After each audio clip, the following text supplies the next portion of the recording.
우리 교회에 많은 하나님의 자녀가 있지만 하나님의 자녀 중에서도 성숙, 그 다음에 성장 과정, 그 다음에 아직 어린, 이렇게 구분할 수 있죠. 이렇게 무엇으로 구분하느냐? 주님과 만남의 시간으로 구분합니다. 그러니까 교제로 구분하는 거죠. 새벽, 그 다음 수요, 그 다음 3시 예배, 그 다음에 11시 9 쭉 나오는 분들, 이 사람들은 성숙한 성도라고 볼 수 있죠. 거기다가 또 찬양까지 하면 더 성숙하죠. 그리고 그 다음에 이제 새벽은 못 나오니까 이제 3시 하고 주일, 낮 예배, 성장 과정, 아직 어린 성도는 주일, 낮 예배밖에 못 나오는, 이렇게 구분해 볼 수도 있습니다. 왜냐하면 이 사랑의 개념 중에 만남과 사귐이라는 것이 분명하니까요. 사랑하느냐? 사랑한다. 그 만나고 싶나? 만나고 싶다. 그 떨어지고 싶지 않고 함께 있고 싶으냐? 함께 있고 싶다. 이런 걸로 사랑의 척도라고 보죠. 오늘 말씀에 들어가기 전에 이 수신자와 발신자가 있어요. 편지니까 이제 여기 그 4대 교회 사자에게 편지하라 그랬습니다. 4대 교회 사자에게 편지하라. 이 말이 무슨 말이죠? 4대 교회에서 성숙한, 그리고 하나님의 사람으로 봉사하고 헌신하는 그분들에게 내가 이 편지를 보내니 요한 너는 꼭 편지를 보내라, 이렇게 말씀하고 있고요. 그 보내시는 이는 발신자죠. 발신자. 7영과 7별을 가졌다 그랬습니다. 이 7자는 그냥 아라비아 숫자로 7이라는 말이 아니라 그랬죠. 완전이라는 말입니다. 그렇게 완전한 영, 그럼 누구죠? 성령입니다. 성령 말씀하고 있고요. 또 7별이라고 그랬습니다. 이것도 역시 7이라는 무슨 말이죠? 완전이라는 말이죠. 이게 완전한 그 별, 뭐죠? 예수님께서 모든 교회를 완전하게 다스리고 계신다, 완전하게 붙잡고 계신다, 이런 것을 이제 의미합니다. 그래서 예수님에 관하여 발신자니까 소개하는 것이 1장에 나와 있고요. 내 행위를 아노니 그랬습니다. 1장 여러분 보시면 내 행위를 아노니 그랬습니다. 이 행위를 안다는 말은 헬라어로 오이다 이렇게 썼습니다. 오이다라고 썼는데 그건 무슨 말이고 하면 사람의 영혼을 다 식별하는 것, 사람의 영혼을 다 식별하는 것, 이걸 말하는 것이고, 그 식별을 함과 동시에 신적 통찰력이 있다 그 말입니다. 하나님스러운 통찰력을 가지고 예수님이 보신다, 그런 뜻입니다. 그러니까 하나님의 통찰력, 이 신의 통찰력이란 무엇일까 하는 것입니다. 그러니까 상대적으로 우리 하나님은 보시는 게 아니고 절대적으로 보십니다. 그러니까 오늘 여기 계시는 여러분도 우리 하나님 보실 때는 이 우주 만물에 수많은 존재가 있지만 그 중에서 각각 그의 그 유일한 존재로 보시는 겁니다. 그러니까 요즘 학교에서 절대평가 그러죠.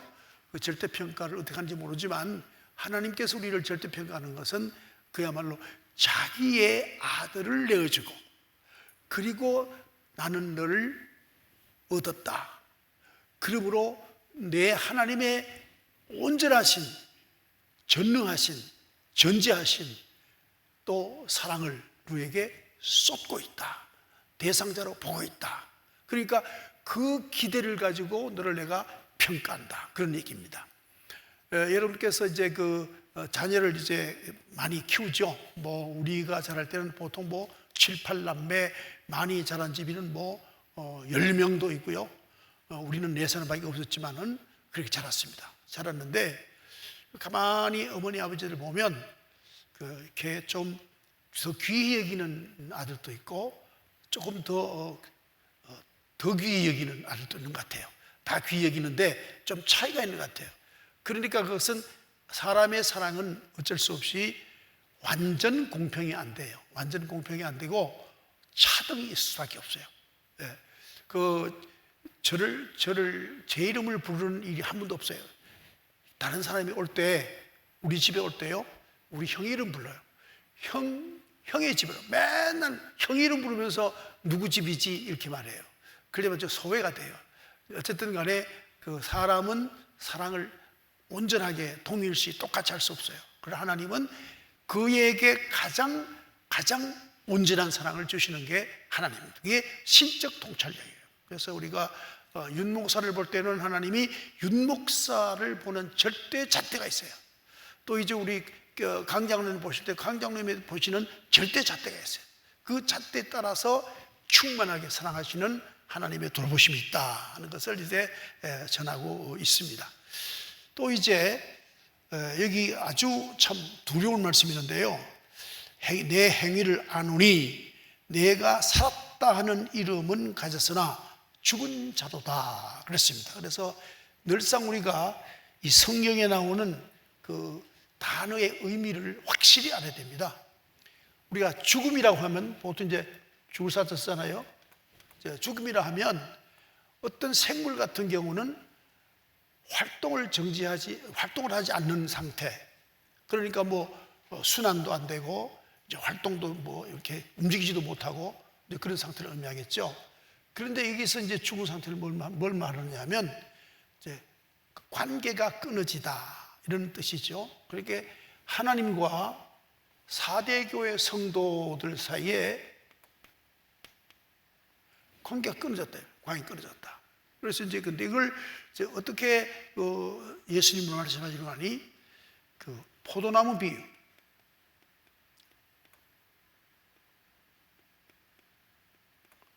포도나무 비유에서 예수님 말씀하세요. 어디 하십니까? 포도나무를 기르는 그 농부는 하나님이시다. 그리고 너희는 포도나무 예수에게 붙어 있는 가지다. 이렇게 말씀했죠. 그러니까 연이어 있다. 그렇잖아요. 연이어 있다. 이것이 생명이에요. 생명입니다. 생명은 틀림없이 또 다른 생명을 출생시킵니다. 그렇죠? 틀림없이 출생시킵니다.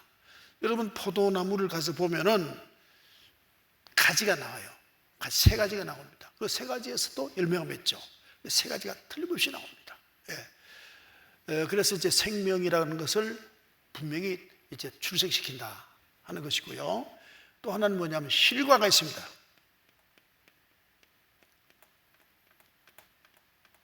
실과가 있습니다. 틀림없이 있어요. 포도나무 열매가 맺히잖아요. 실과가 있습니다. 이제 또 하나가 있습니다. 뭐냐면 농부가 포도나무를 기를 때 하는 모든 그 주시는 것, 비료 혹은 무슨 물 여러 가지를 농부가 주잖아요. 주는 것을 다 수용한다, 흡수한다. 3가지가 있어야 이게 이제 살아있다. 포도나무 가지 비유해서 생명에 관한 얘기를 이렇게 말씀하십니다. 그런데 지금 이 4대 교회는 어떤 경우가 문제가 있는가 하면 흡수는 해요. 흡수는 해요. 주일날 예배도 드리고 무슨 모임도 하고 그다음에 무슨 애찬도 하고 해요. 하는데 새 생명 전도를 해서 복음을 전파하고 생명을 불러오지 못해요. 또 하나는 실과 성경대로 사는 사람이 아니에요. 저는 저희 고향에 가서 이제 여러 사람들의 삶을 이렇게 좀 봅니다. 보면 참 두렵습니다. 얼마나 두려운 거 하니 저분들이 과연 심판때에 구원받을까 할 정도로 두렵습니다. 지금 크리스찬들이 아주 범죄가 만연합니다. 만연합니다. 이제 우리 고향도 가보면요. 군수, 그 다음에 새마을, 이사장, 무슨 면장, 하여튼 요직은 다 교회 다녀요. 그런데 그 범죄함이 도시와 하나도 다를 바 없어요. 똑같아요. 야, 이렇게 해서 어떡하나. 뭐 죄가 관영해요. 우리 한국이 말이죠. 죄가 관영합니다. 저는 농촌에는 그렇지 않으리라 생각 전혀 아니에요. 오히려 더 심해요. 좀 두렵습니다. 그래서 이제 그 교인들이, 하나님의 성도들이 삶이 성서적이지 않다. 이것이 이제 바로 죽어 있는 하나의 그 일환이다. 죽어 있는 상태다. 그런 그 말씀을 하고 있는 겁니다. 그래서 이제 남은 바 2절입니다. 너는 일깨어 그 남은 바 죽게 된 것을 굳건하게 하라. 내 하나님 앞에 내 행위에 온전한 것을 찾지 못하였으니 그랬습니다. 그 남은 바 죽게 된 것을 굳건해라. 제가 농경사회 사람이라 무슨 예화를 들면 농경사회 이야기를 자주 합니다. 또 실제가 이 성경이 기록된 배경이 농경사회입니다. 그래서 저는 이 성경을 매우 문화적으로 잘 이해를 합니다. 하는데 이 남는다 하는 말 있죠. 이 남는다 하는 말, 여러분께서 이제 그 노아의 홍수가 나지요. 뭐 대홍수입니다. 아주 생명을 싹 쓸어버리는 겁니다. 그런데 거기 노아의 방주에 살아있는 노아의 가족이 있어요. 이게 남은 자입니다. 그러니까 교회가 완전히 죽어서 쓸모없는 것이 보여도 그 중에 몇이 살아있다. 또 그렇죠. 소돔과 고모라의 큰 그야말로 심판이 이루어졌는데 그 중에 롯의 가문이 살아있다. 롯이 살았잖아요. 살아있다. 이제 뭐 에녹이 살아있다. 이렇게 그 4대 교회가 그야말로 다 죽은 것 같아도 그 중에 남은 자가 몇이 있다. 이렇게 보는 겁니다. 남은 바 죽게 된 것을 굳건하게 하라. 내 하나님 앞에 내 행위에 온전한 것을 찾지 못하노니 그랬습니다. 이게 이제 그 심판 때의 잣대를 말씀드리겠습니다. 심판 때 잣대는 하나님의 입장에서의 심판의 잣대가 있습니다. 누금인데 하나님 입장에서 이제 누금이는데 우리를 세웁니다. 세우면 키가 여기 안 되잖아요. 또 큰 사람은 여기까지 컸습니다. 그래도 아직 완전히 몸이시잖아요. 그러면 불합격이에요. 하나님의 기준에서 볼 때 다 불합격이에요. 그래서 예수 재림 때에 이 부족한 점, 여기는 이만큼 부족하고 여기는 이만큼 부족하고 부족한 바를 그 우리 주님께서 불심판이라 그랬는데 그건 뭐냐면 정화입니다. 정화. 깨끗게 하셔서 이 잣대는 결국 바꾸지 않습니다. 우리를 이제 이만큼 올려주시고 완전히 올려주시는 거죠. 완전히 하는 거죠. 메꿔주는 거죠. 그렇기 때문에 하나님과 온전한 교제가 이루어집니다.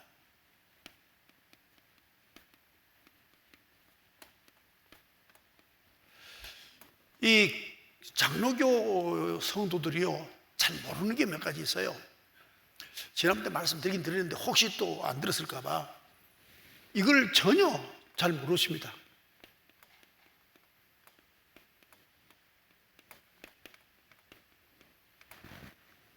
천주교에서는 이걸 굉장히 강하게 가르칩니다. 이 보소연천 뭔가 하면 이렇게 불교에서는 자기의 전생, 불교에서 자기 전생의 업보가 현재 생이죠. 생인데 기독교는 전생은 없어요. 전생은 없습니다. 없는데 자기가 산 삶 중에 지은 죄를 현실에서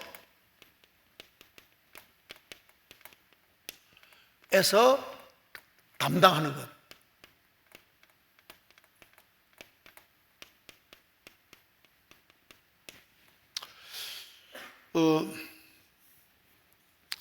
제가 목사가 돼서 이런 일을 제 자신만 알거든요. 아는데 이걸 다 이게 말씀드리지 못해 참 죄송해요. 죄송한데 저는 이렇게 삶을 살아보니까 그 전반기를 어디쯤 보느냐 하면 한 55세 정도 전반기를 봐요. 전반기 55세를 보는데 55세 이전에 제가 물론 제 개인을 위해서 한 건 아닙니다. 다 교회를 위해서 했습니다. 했지만 이제 제 좀 잘못된 신앙인지 모르겠어요. 한 개인이 내 친구다, 이 친구. 한 개인이 해를 보더라도 하나님의 교회가 유익되게 하자 하는 이런 의식이 있어요. 그래서 어떤 개인에게 해를 끼쳤어요. 끼쳤는데 그 해를 끼친 만큼 꼭 그 사람과 상관관계 있는 사람에게 우리가 또 해를 당하더라고요. 일치 오차 없이 어떤 그 손해를 끼친 분량도 아주 완벽한 동일한 금액으로 우리가 손해를 보더라고요. 그래서 이제 이것을 은총이라고 그래요. 은총. 내가 어차피 인생의 그 삶은 이제 고행이죠. 고행인데 어차피 인생이 고행하면서 내가 지은 죄를 고행할 때 육체로 있을 때 다 받아버리면 재림주 앞에 설 때에 불심판을 가볍게 받죠. 그래서 이걸 보석 연총이라고 그렇게 말합니다. 그러니까 이걸 여러분 기억하셔야 됩니다. 그래서 이제 잘못하면은 인과응보, 불교에서는 철저하게 인과응보를 가르칩니다. 그래서 그 전생의 인과응보. 그래서 이제 전생에 자기 조상이 무슨 큰 권력을 가지고 있다. 그래서 그 권력을 가지고 만약에 남에게 피해를 많이 줬다.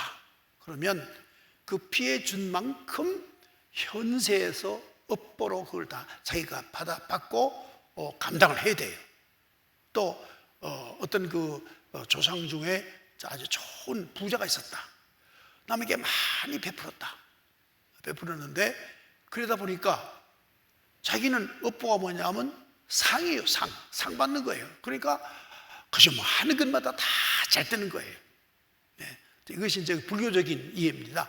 우리 저 기독교적인 이해는 아니고. 그러니까 그 어떤 저 불신도가 벤제를 타고 쫙 들어왔어요. 그러니까 주지성이 뛰쳐나와서 벤제 문 열어주고서 어서 오시오 이런 거예요.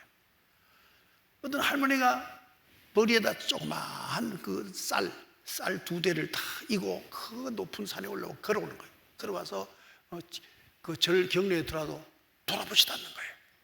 그걸 제 3자가 이렇게 보고 이제 스님에게 질문합니다.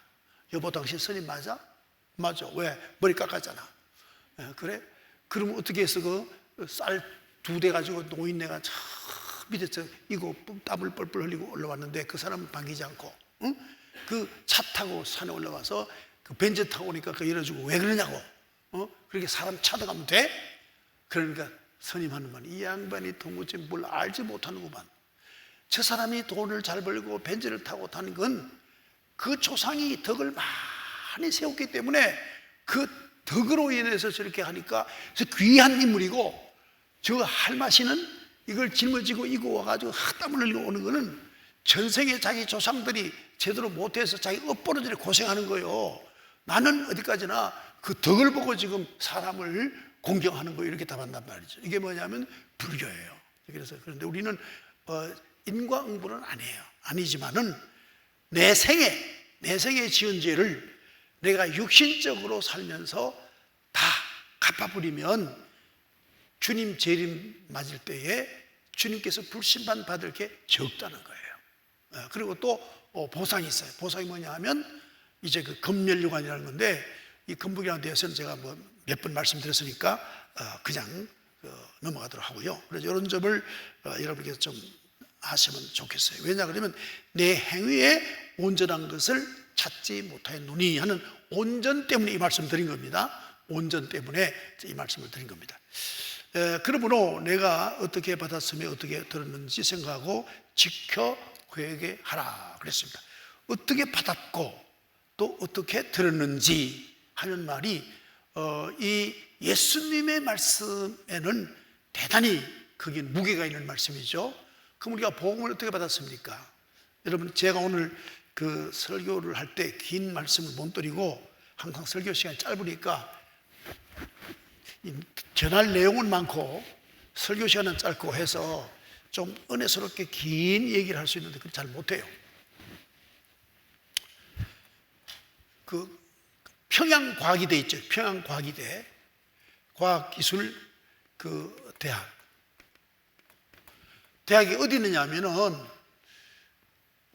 토마스 목사가 대동강에 와서 성경책을 던졌어요. 던지고 이제 참수를 당하는데 그때 군졸 중에 박영식이라는 사람이 있어요. 박영식. 이게 1866년이지 아마 그럴 겁니다. 확실히 모르겠는데 이 박영식이라는 졸개가 성경책을 주었어요. 주어가지고 벽에다 다 붙였어요.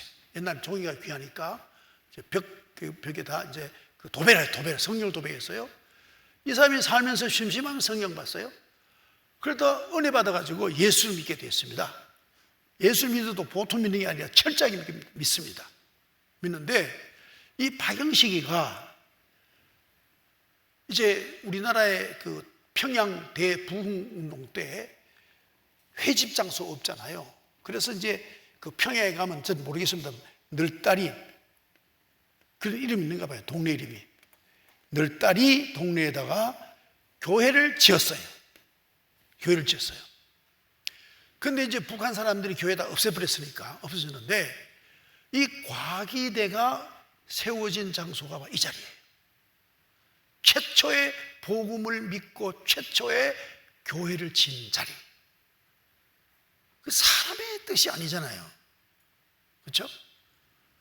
여러분, 이 그 복음 역사 또 그리고 교회 역사 이런 걸 보면요, 어쩜 그렇게 역사가 벌써 오래전에 이루어진 일인데도 불구하고 정확하게 의미 있는 곳에 딱 세워져요.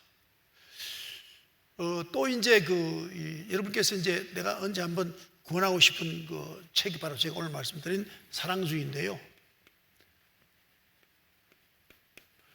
이 양반은 김경진 그 총장은 나는 그 사회주의도 아니고 나는 자본주의도 아니고 사랑주의다, 즉 예수주의다 이렇게 늘 주장하는 사람인데 그래서 책 이름이 이렇게 지어졌는데 이 만주에 가서 뭘 적느냐 하면 이제 그 연변이 만주인가요? 난 뭐 잘 모르겠는데 여기는 어디냐 하면 공동묘지. 그 집을 짓고 보니까 옛날에 공동묘지 자리예요. 네? 그래서 죽음 위에 생명을 살리는 그 학교를 지은 거죠. 이런 하나하나의 사건들이 우연이라고는 없어요. 그래서 그리스도인의 역사와는 항상 필연이라고 봐야 돼요. 필연이다. 뭐 여러분께서 뭐 이렇게 사업을 하든지 무슨 뭐 거래하든지 무슨 손해를 보거든 이게 보석의 은총이라고 생각하시면 마음이 가볍습니다. 내가 주님 재림 때 만나서 심판을 받을 걸 내가 면했으니까 이건 참 은총이다. 어차피 우리는 육신은 허무한 거니까 다 살아되는 거니까 육신으로 이런 일을 담당하고 해결했다는 게 감사하게 생각하십시오. 그렇게 보는 게 우리 은혜가 더 됩니다. 그래서 이제 오늘 말씀 그러므로 3절 내가 어떻게 받았으며 어떻게 들었는지 제가 이 말 하다가 여기까지 가졌는데요. 이 복음이 전해지기 위해서는 예수가 십자가에 죽고 그 다음에 복음을 전파하는 자가 순교를 당하고 그래서 너에게 복음이 들렸고 너에게 복음이 왔어. 그러니까 이 복음은 값싼 게 아니야. 복음은 값싼 게 아니니까 그 복음이 내게 왔으니까 너는 정말 이 복음을 받고 믿고 복음대로 살아야 그 복음의 가치에 상응하는 축복을 받는 거야. 이런 얘기입니다. 그래서 뭐 우리 조상 얘기하기 좀 미안한데 제가 처음 믿는 것도 제가 믿은 게 아니고 4대 위에 조상이 믿었거든요. 그분도 대단한 분이에요. 이제 그때는 이게 그 책을 쪽복음을 팔러 다니는 그러한 일을 하는 전도사도 아니고 그런 그 사람이 있었대요. 있었는데 그분이 이제 쪽복음을 줬는데 그 쪽복음을 주면서 이거 복 받는 책입니다 라고 말했어요. 왜냐하면 제목이 요한복음, 음이니까 복음이죠. 복 받는 이게 책입니다. 그리고 주니까 이제 보리쌀 한 대 주고 이제 바꿨어요. 바뀌었는데, 권서. 그때 그 직책이 책 발라던 사람이 권서입니다. 권서. 여러분 잘 모르실 거예요. 아마 권서라는 사람이에요. 책을 권한다 그 말이에요. 근데 그걸 딱 가슴에 안고 굉장히 그 흥분된 마음으로 그 글을 잘하는 이웃, 이제 그 같은 집안의 어른을 찾아갔어요. 자, 이거 있으니까 이분이 책을 딱 받자마자 휙 던지면서 이건 야소 책이야. 야소 귀신 책이야. 그러면서 던지는 거예요.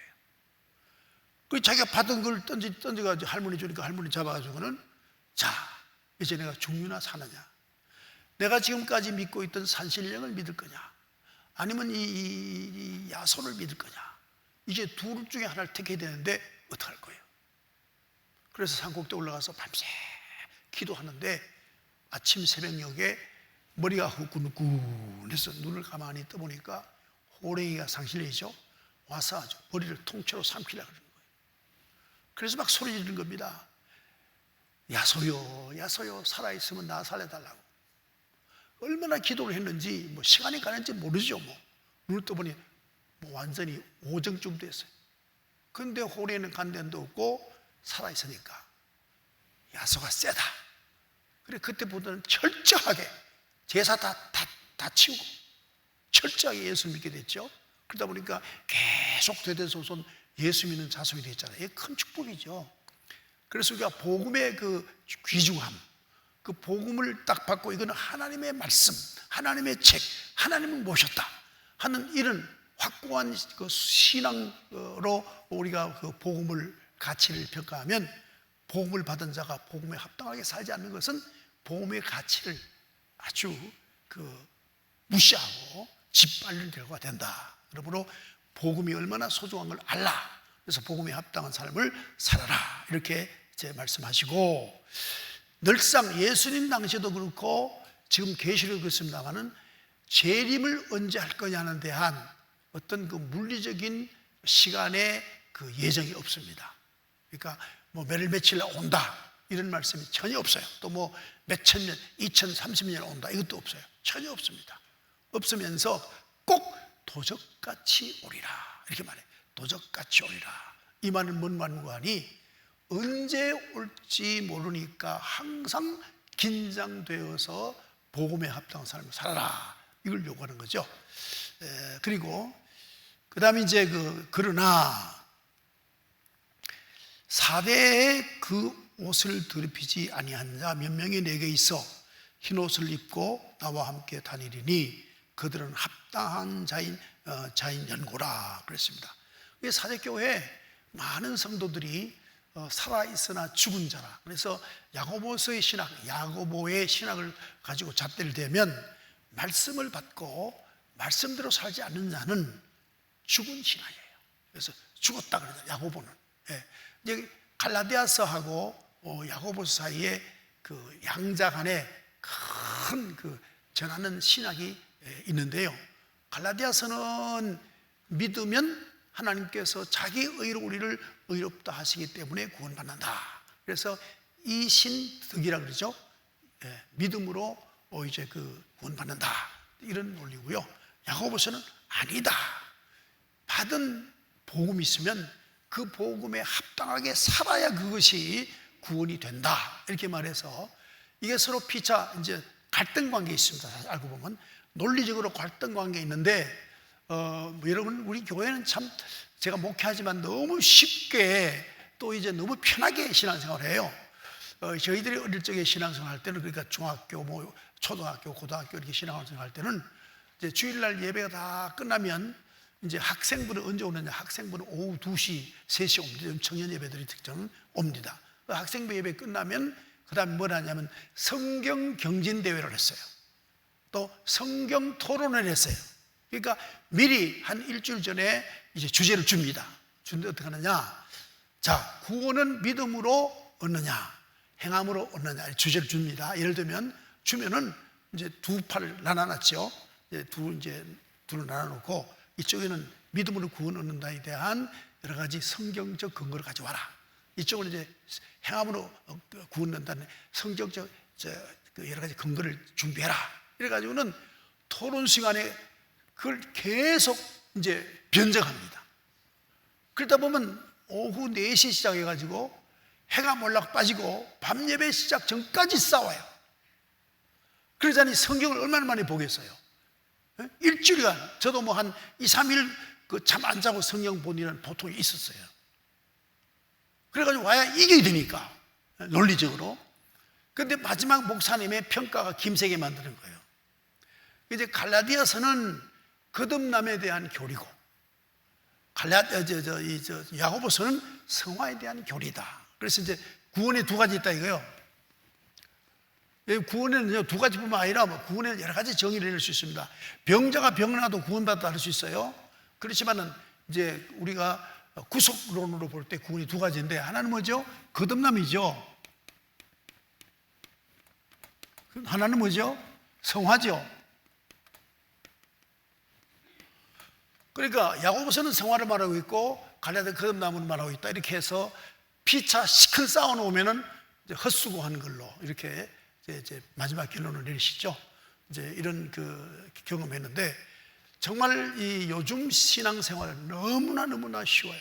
너무나 우리가 게으르게 신앙생활 한다라고 볼 수도 있고요.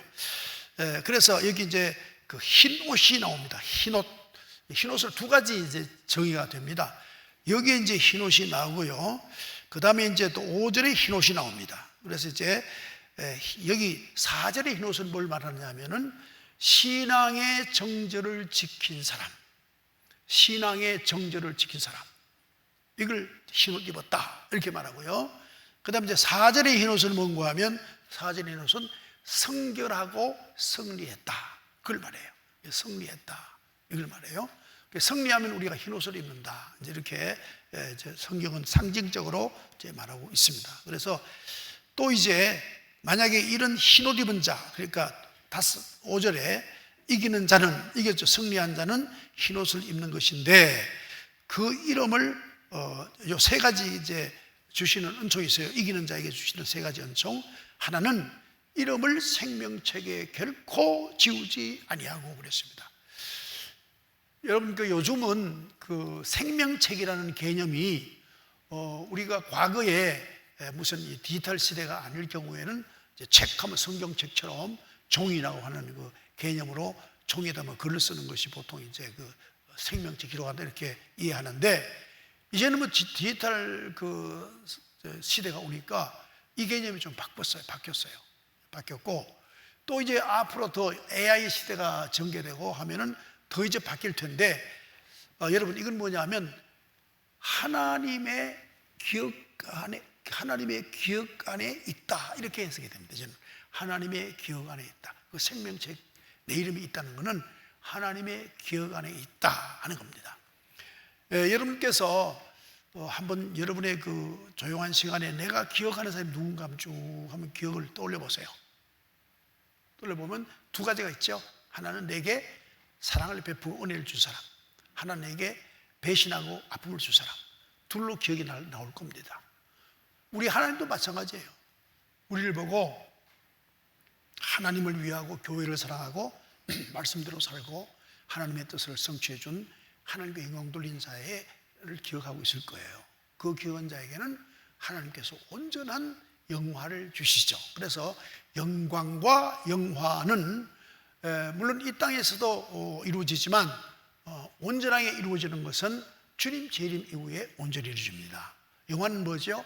하나님의 온전한 사랑을 받고 감화, 감동, 감격한 상태에 살아가는 것, 이게 영화입니다. 그리고 온전한 안식 누리는 것이죠.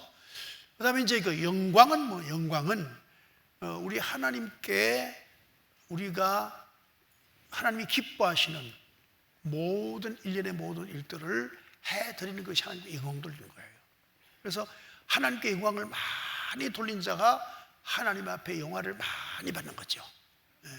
이것을 영광과 영화가 이제 반대말이면서 서로 상호 이제 하나가 되는 그런 개념이라는 걸 좀 알아보시고요. 그 다음에 두 번째, 이기는 자가 받는 세 가지 선물입니다. 또 아버지 앞과 그 천사 앞에서 시인한다 하는 말이 있어요. 그 시인한다 하는 말은 여러분께서 이제 사실은 시인한다는 건 그 사람을 인정하고 또 그 사람에 대해서 매우 어떤 가치를 그대로 평가를 해주고, 그리고 가치에 평가한 만큼 그렇게 보존해 주는 거, 이런 걸 갖다 시인한다 그러잖아요. 그러니까 우리가 천국이라는 어떤 전혀 우리가 처음 당하는 어떤 세계로 들어갑니다. 질서에 들어갑니다. 그런데 거기인데 수많은 천사가 있고 하나님의 그 보좌 앞으로 가면은 우리 하나님이 뻘떡 일어나서, 야, 진짜 박장 놓았어.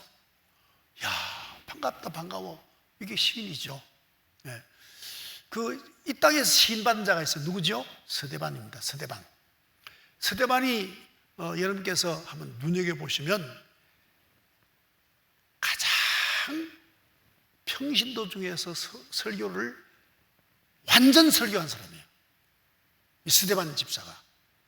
그래서 여러분 40년 광야 생활도 스데반이 뭐라 그랬죠? 교회다. 40년 광야 생활은 교회다 그랬습니다. 스데반이 그렇게 했어요. 그래서 40년 광야와 교회를 일치하는 신학을 세운 사람이에요. 네, 그런데 이 스데반이 돌에 맞아 죽습니다. 돌에 맞아 죽는데 스데반이 하늘을 쳐다보니까 예수님이 뻘떡 일어났어요. 스데반이 죽는 순간에 뻘떡 일어나서 예수님이 스데반을 보는 거예요. 그러니까 스데반이 웃으면서 죽습니다. 여러분께서 이제 언젠가 우리가 다 이제 하나님께 가게 돼 있고 우리가 재림주 앞에 서게 돼 있는데, 그때 나를 시인해 준다는 것은 말할 수 없는 축복이죠. 그보다 더 큰 축복이 없죠. 그러니까 이제 내가 너를 시인하겠다 하는 게 약속을 선물로 이제 주신다, 이렇게 이제 말씀하고 있고요. 이제 또 하나는 뭔가 하면 이 말씀 안에는 정확하게 이렇게 적지 않았지만은 이 승리하는 자는 천국 소망을 가지는 그러한 선물을 받습니다. 천국 소망을 가진 선물을 받는다는 겁니다. 제가 여러분과 같이 있으면서도 여러분의 삶을 제가 모릅니다. 도시사회 그렇잖아요. 익명의 사회니까 여러분이 얼마나 어떻게 무슨 일을 하는지 저는 모릅니다. 저는 알지 못하죠.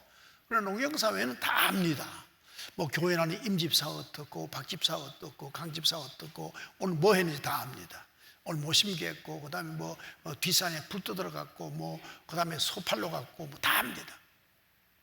하니까 교회 구성원들, 교회 구성원들을 목사님들 다 아세요. 아시고 지금은 그게 안 돼요. 그게 안 되는데 과거에는 목사님들이 한 교회에 오래 계시지 않았었어요. 뭐 3년, 4년, 길면 한 6년 그렇게 옮겨 다니셨어요. 근데 그게 목회일지라는 게 있어요. 목회일지. 목양일지라 하기도 하고 목회일지.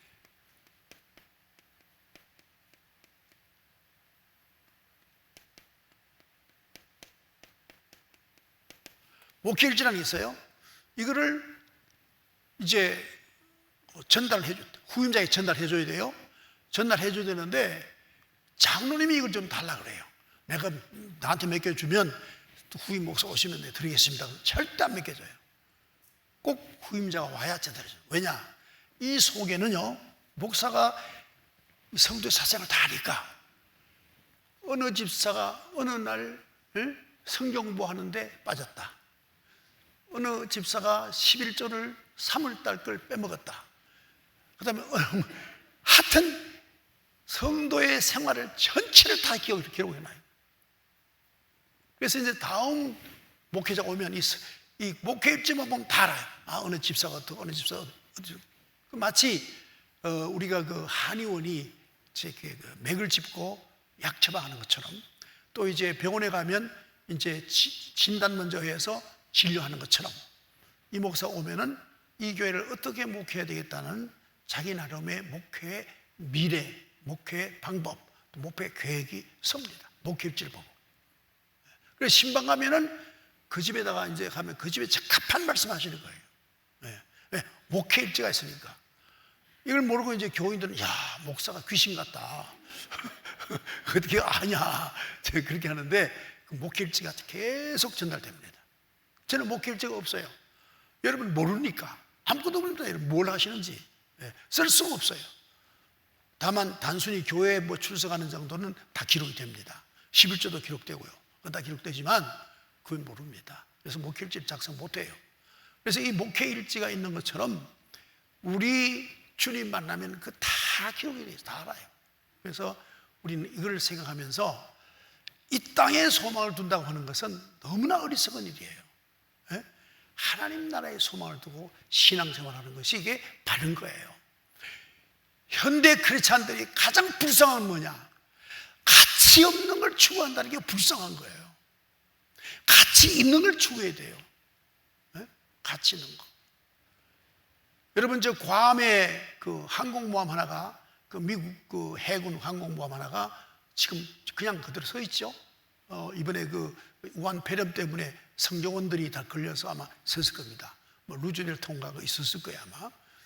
그 큰 뭐 화력, 일개 나라의 그 군사력만큼 강한 화력이 있는 그 배가 뭐야 뭐 움직이냐? 총 맞아 죽어서 한도 없어요. 보이지 않는 우한 폐렴 때문에 소위 미세한 어떤 생명체 때문에 서버렸어요. 지금 세계가 완전히 지금 뭐 그야말로 광처럼 지금 경제가 지금 떨어지고 있잖아요. 왜 그럴까요? 보이지 않는 것 때문이에요. 사실 보이는 것은 아무 가치가 없어요. 위력도 없어요. 마음은 보이지 않지요. 그러나 악한 마음이면 그는 무서운 일을 만들어가요. 그래서 우리가 그렇다면 참 볼 수 없는 자 하나님, 하나님이 진정 참 역사의 주관자세요. 이걸 믿어야 신앙자예요. 여러분, 운명론과 하나님의 주관하고 다른 점이 있어요. 운명론은 자기가 태어날 때 자기가 살아갈 일이 다 정해져서 나오는 거예요. 이게 운명론입니다. 하나님의 역사를 주관한다는 것은 하나님 누구냐? 인격이에요. 그래서 하나님은 역사를 주관하시면서 하나님께 긍휼을 바라고 하나님께 간구하고 하나님께 매달리고 하나님 앞에 의를 올려드리면 언제든지 나의 삶을 바꿔주세요. 바꿔주세요. 그러기에 운명론하고 하나님이 주관하신다는 것, 섭리하고는 전혀 다른 거예요. 개념이 다른 거예요. 인격자가 섭리하신다는 거예요. 그래서 지금 내가 형편없이 못 살아도 하나님 앞에 인정받으면 새로운 세계가 이룰 거예요. 네. 그래서 우리는 항상 하나님이 나를 주관하신다는 점에 대해서 하나님께 우리가 소망을 거는 거예요. 하나님께 소망을 거는 자는 성결하게 살아갈 수밖에 없어요. 성결하게 살아갈 수 없어요. 여기 이제 말씀이 마지막에 이제 귀 있는 자는 성령이 교회들이 하시는 말씀을 들을지어다 그랬는데, 귀 있는 자고 있잖아요. 귀 있는 자. 그렇죠? 여러분 다 귀가 있잖아요. 다 귀가 있어요. 둘씩 다 귀가 있습니다. 있는데 왜 귀 있는 자는 들으라고 그랬을까? 왜 그럴까? 바로 열린 심령이 되어야 된다. 말씀은 심령으로 받는 것이지 귀로 받는 게 아니에요. 로마서 10장 17절 말씀에 기록한 말씀 보십시오. 뭐라고 그랬죠?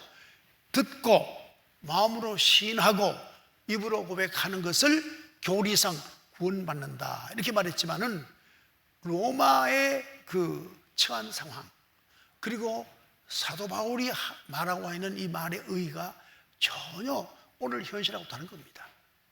그때는 로마 그 박해 시대 때 내가 예수 믿는다 이렇게 말 한마디 하면 당장 그는 불이익을 엄청나게 당하는 거예요.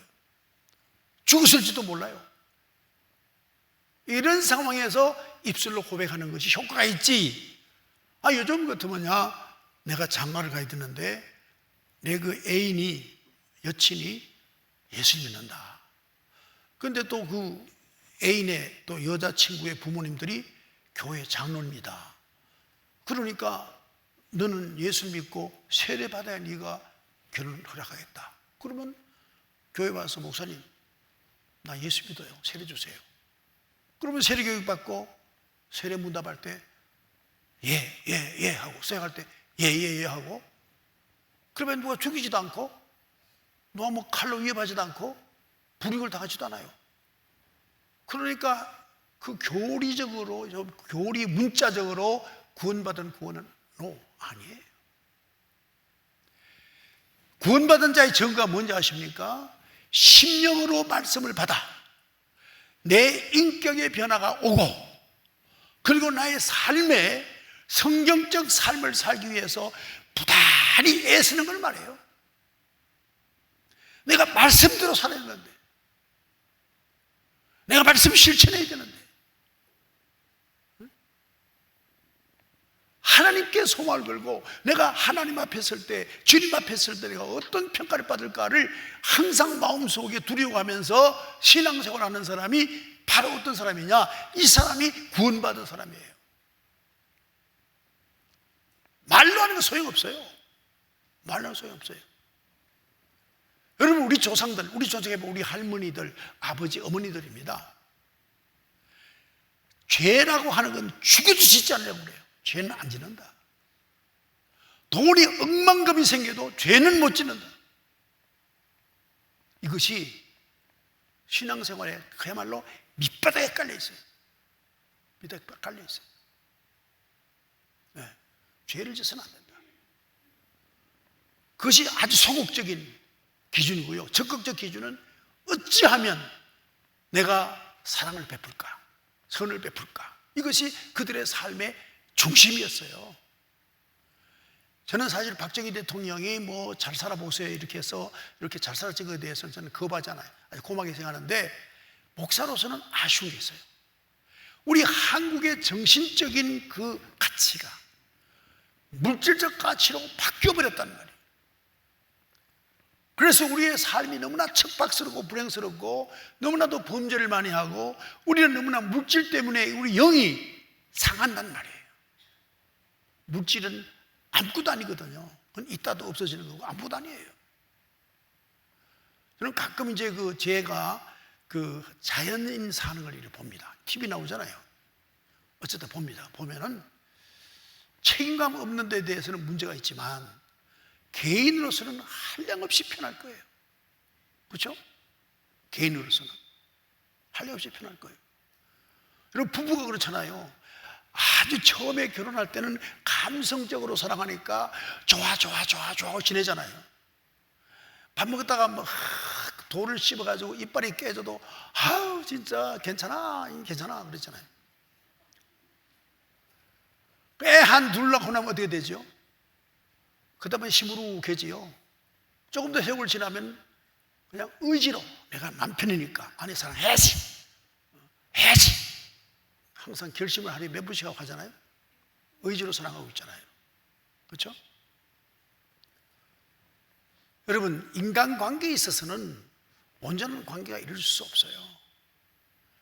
오직 성령의 역사함 가운데 하나님과 나와의 관계만이, 이것만이 온전한 관계를 이룰 수 있는 거예요. 그래서 우리의 참 이웃은 예수다 하는 거기서 나온 거예요.